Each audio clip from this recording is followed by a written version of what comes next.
नमस्कार दोस्तों, आज अपने इस लेक्चर में हम बात करेंगे बायो फोर्टिफाइड क्रॉप्स की। समझेंगे ये होते क्या है, इंडिया को बायो फोर्टिफाइड क्रॉप्स की जरूरत क्यों है हिडन हंगर से फाइट करने के लिए, और यहां पर इन सारी चीजों को हम इतने अच्छे तरीके से समझेंगे ताकि फ्यूचर में आपको इस टॉपिक से रिलेटेड कोई प्रॉब्लम ना आए।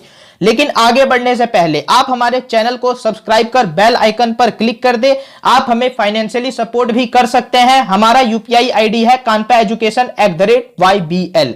इस पर आप 100 रुपीज की डायरेक्टली पेमेंट कर हमारा सब्सक्रिप्शन खरीद सकते हैं। आपके द्वारा दी गई ये धनराशि हमें अच्छा कंटेंट बनाने के लिए काफी ज्यादा प्रमोट करेगी, उत्साहित करेगी। अब दोस्तों यहां पर हम बात करते हैं फोर्टिफिकेशन की। तो देखिए दोस्तों, फोर्टिफिकेशन में क्या होता है, अगर किसी फूड में न्यूट्रिएंट ऑलरेडी पहले से मौजूद नहीं है तो हम उसमें न्यूट्रिएंट्स को ऐड कर सकते हैं। यहां पर दोस्तों न्यूट्रिएंट्स हमें कहां से मिलेंगे, तो न्यूट्रिएंट्स तो हमें दोस्तों पेड़ पौधे जानवरों से मिल सकते हैं, या हम लेबोरेटरी में उसको प्रॉपर तैयार भी कर सकते हैं। पेड़ पौधों जानवरों से उन न्यूट्रिएंट्स को निकाला जाता है प्रॉपर फिल्टर करके, रिफाइन करके, और फिर जो हमारा एक तरीके से फूड है उसमें उसको डायरेक्टली ऐड कर दिया जाता है, प्रोसेसिंग करके फोर्टिफिकेशन हो जाता है। तो दोस्तों ये एक्चुअली में तरीका होता है फोर्टिफाइड फूड अचीव करने का। और दोस्तों हमारा जो ये तरीका है ये है ट्रेडिशनल फोर्टिफिकेशन। इसके अलावा दोस्तों बायो फोर्टिफिकेशन का भी तरीका होता है। बायो फोर्टिफिकेशन में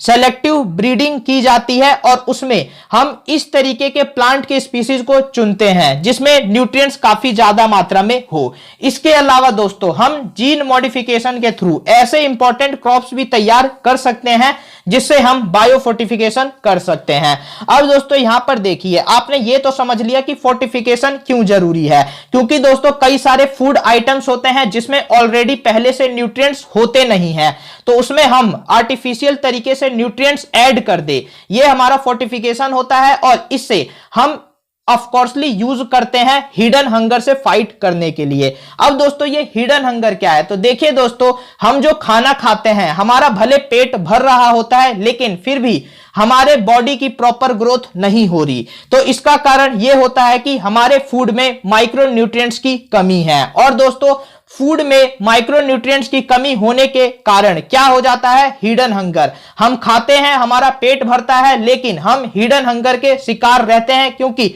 उस फूड में माइक्रोन्यूट्रिएंट्स की कमी है। और दोस्तों जब माइक्रोन्यूट्रिएंट्स की कमी होती है तो एक्चुअली में फूड अच्छे से काम नहीं कर पाता, और यहां पर फूड का जो हमारी बॉडी को डेवलप करने के लिए एक्चुअली में काम होता है, जब वो नहीं कर पाएगा तो हमारी बॉडी कई तरीके की बीमारियों से सफर करेगी। हमारी बॉडी में विटामिन मिनरल डिफिशियंसी इस तरीके की चीजें हो जाएंगी। आज हिडन हंगर के कारण 200 करोड़ जो दुनिया की आबादी है वो एक तरीके से इससे प्रताड़ित हो रही है। साथ ही दोस्तों महिलाएं और बच्चे हैं जिनमें एक तरीके से लो इनकम होती है, वो काफी कम फूड खा पाते हैं, वो क्वालिटी पर फोकस नहीं कर पाते, वो भी हिडन हंगर का शिकार होते जा रहे हैं। यहां पर प्राइम मिनिस्टर मोदी ने वादा किया है कि उनकी सरकार 17 बायो फोर्टिफाइड वैरायटी की क्रॉप्स, 8 क्रॉप्स पर काम करेगी, उनको लॉन्च करेगी ताकि इंडिया जो है हिडन हंगर से फाइट कर पाए।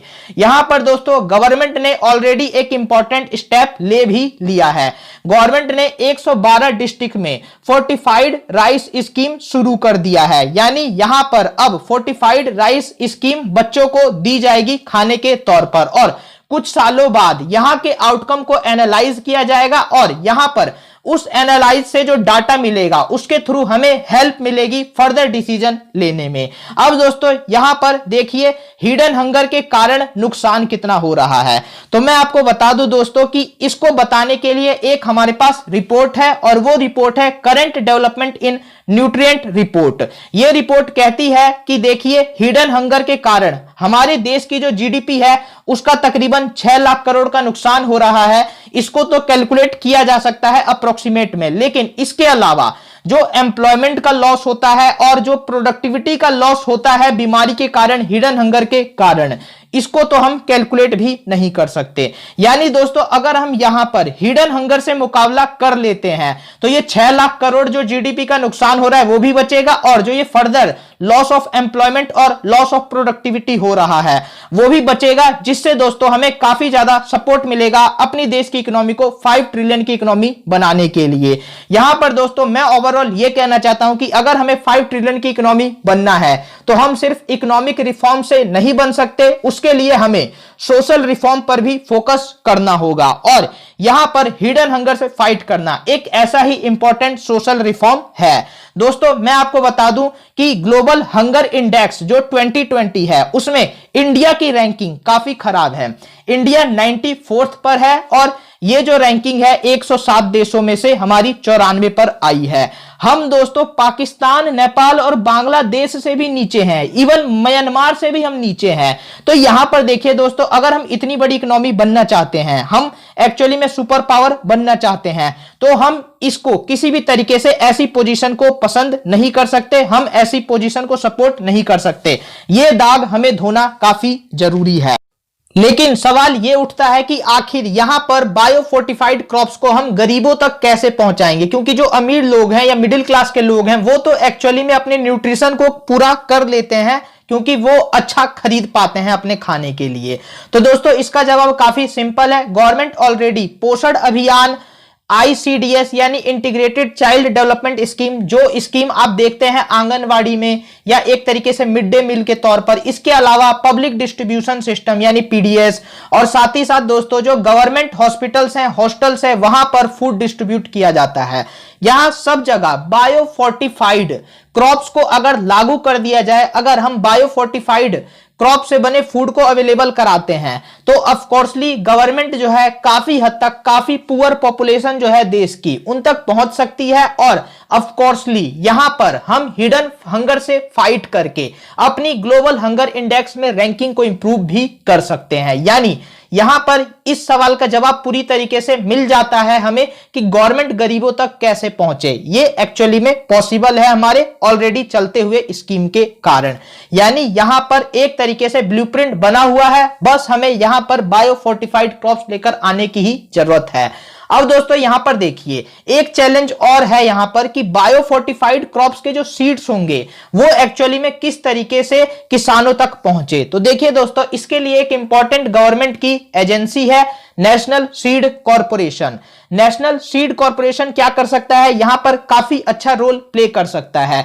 वो इन बीजों को अच्छे से तैयार करे, मैनेज करे और उनको सस्ता अवेलेबल कराने की कोशिश करे हमारे फार्मर्स को, क्योंकि दोस्तों यहां पर जब प्रोसेसिंग होगी, फोर्टिफिकेशन होगा, तो ऑफकोर्सली ये जो सीड होंगे एक तरीके से मामूली रहेंगे नहीं, और इनका कॉस्ट जो है वो जरूर बढ़ेगा। तो यहां पर अच्छी टेक्नोलॉजी का इस्तेमाल करें, और यहां पर अगर नेशनल सीड कॉर्पोरेशन ठीक से काम करता है तो हम यहां पर काफी हद तक बायो फोर्टिफाइड क्रॉप्स के जो सीड्स होते हैं उसकी समस्या से हम एक तरीके से पार पा सकते हैं। अब दोस्तों मैं ये बताना चाहता हूं कि देखिए बायो फोर्टिफाइड क्रॉप्स जो होते हैं एक्चुअली में जो इनके सीड्स होते हैं ये काफी महंगे होंगे, लेकिन यहां पर अगर ये जो एक तरीके से क्रॉप के जो अनाज होंगे वो अगर नॉर्मल ग्रेन्स के ही रेट पर बिके, तो इससे जो हमारे ये सारे फार्मर्स और जो इसको प्रोसेस करने वाले स्टेक होल्डर्स हैं उनको नुकसान हो जाएगा। तो इसको रोकने के लिए गवर्नमेंट इनकी ब्रांडिंग करा दे। गवर्नमेंट अगर इनकी ब्रांडिंग करा देगी तो सिंपली यहां पर जो इन सब का इंटरेस्ट है वो सेफगार्ड हो जाएगा, और यहां पर गवर्नमेंट शुरू में खुद एक बड़ी बायर बने और अपनी उन सारी स्कीम को पूरा करने के लिए उनसे खरीदे। तो इस तरीके से बायो फोर्टिफाइड क्रॉप्स जो है इंडिया में शुरू हो सकते हैं आसानी से।